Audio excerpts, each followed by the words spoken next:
जय महाराष्ट्र. मी रामदास पाटील, भगवा tiger group Maharashtra राज्य अध्यक्ष.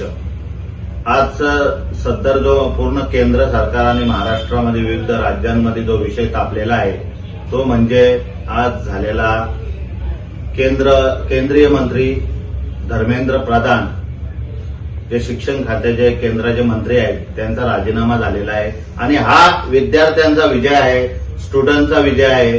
हा केंद्राच्या आणि राज्याचा पूर्ण विद्यार्थ्यांचा विजय आहे. त्या विद्यार्थ्यांनी असा गेले 26-27 दिवस हा आंदोलन पूर्ण चालू ठेवला. असंख्य सरकारने प्रयत्न केले तो आंदोलन विस्कळीत करण्याचा आणि तोडण्याचा.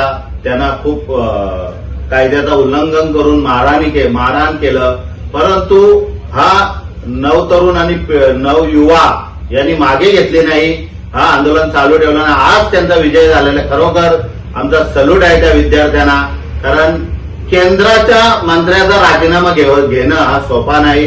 तसंच सीजेपी कॉक्रोच पार्टीचे जे दिपके आहेत अध्यक्ष अभिजित दिपके त्यांना देखील खरोखर त्यांचे आम्ही शुभेच्छा देतो, अभिनंदन करतो. कारण हा जो एवढा मोठा विषय गेले 20 ते 22 विद्यार्थ्यांनी बलिदान दिलेलं आहे. जेव्हा तो नीटच्या परीक्षेचा पेपर फुटी झाली आणि त्या अनुषंगाने त्यांच्या मनावर जे ओझं होतं आणि ती मनस्थिती निर्माण झाली त्याच्यामधून त्याही सर्व 20-22 विद्यार्थ्यांनी आत्महत्या केली. हे तर खरंच सर्व पक्षीय नेत्यांना समजायला पाहिजे होतं आणि त्या अनुषंगाने सर्व पक्षी त्याच दिवशी आंदोलनाला उतरायला पाहिजे होतं. पण खरोखर मी सल्यूट करतो युवा पिढी आणि विद्यार्थ्यांना की त्याही हा आंदोलन पूर्ण एकदम मनाने आणि जिद्दीनं, जसे आपले योद्धा आहेत भगतसिंग, राजगुरू, जे देशाला जे युवक आहेत ज्याही बलिदान दिले, जे हुतात्मे झाले, त्यांच्याच खरोखर सरकारला दाखवून दिलं की ही हुकुमशाही नाही, ही लोकशाही आहे. आणि याच अनुषंगाने आज जो विजय झालेला आहे त्यांना आम्ही विद्यार्थ्यांना सल्यूट करतो. आमचा पूर्ण भगवा टायगर ग्रुप महाराष्ट्र राज्याचे जे आमचे कार्यकर्ते पदाधिकारी आहेत हे सर्व त्यांना या विजय झाल्याबद्दल त्यांना शुभेच्छा देतो. कारण दुसरं त्याच्यामध्ये असं आमचं म्हणणं आहे की विद्यार्थी, मला बरेचसे फोन आले, त्या विद्यार्थ्यांचं स्टुडंटचं म्हणणं आहे, युवाचं म्हणणं आहे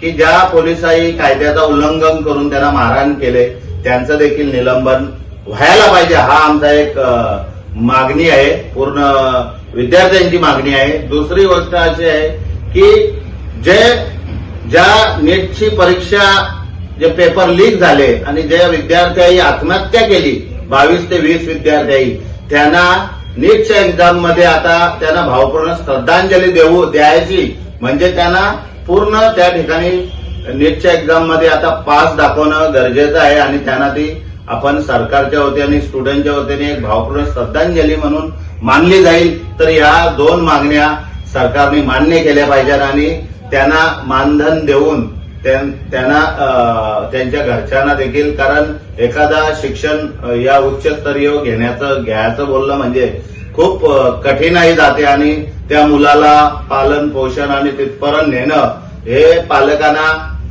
किती कष्टदायक, आणि एखाद्या शेतकऱ्याचा असेल, गरीब घरातला मुलगा असेल तर त्याला खूप कठीण होतं. तर या सर्व विषयांना सरकारने अभ्यासपूर्वक मीटिंग घेऊन या विषयांना देखील तोडगा काढला पाहिजे. कारण खरोखर या दोन मागण्या अशा आहेत की त्या लाठीचार्ज जो झालाय पोलिसांच्या वतीने तो कायदा उल्लंघन करून झालेला आहे. तो मानेवर उपट घालणं किंवा डोक्यावर उपटी घालणं, तो कायद्याचा उल्लंघन झालेला आहे. त्या काही अधिकाऱ्यांना निलंबित करून त्यांना सस्पेंड करण्यात आले. जे काही अधिकारी असतील त्यांना देखील त्या ठिकाणी ती विद्यार्थ्यांची मागणी आहे की त्यांना देखील निलंबित करण्यात यावे. आणि दुसरी गोष्ट की ज्या विद्यार्थ्यांनी आत्महत्या केली, जो विषय नीटचा विषय होता, तो परीक्षा पेपर फुटी लीक झाली, त्या संदर्भात पंतप्रधानांनी देखील प्रतिक्रिया दिली होती या संदर्भात. पण त्यांना नीटच्या एक्झाम मध्ये पास करून त्यांना भावपूर्ण श्रद्धांजली देण्यात यावी अशी आमची भगवा टायगर ग्रुपची मागणी आहे.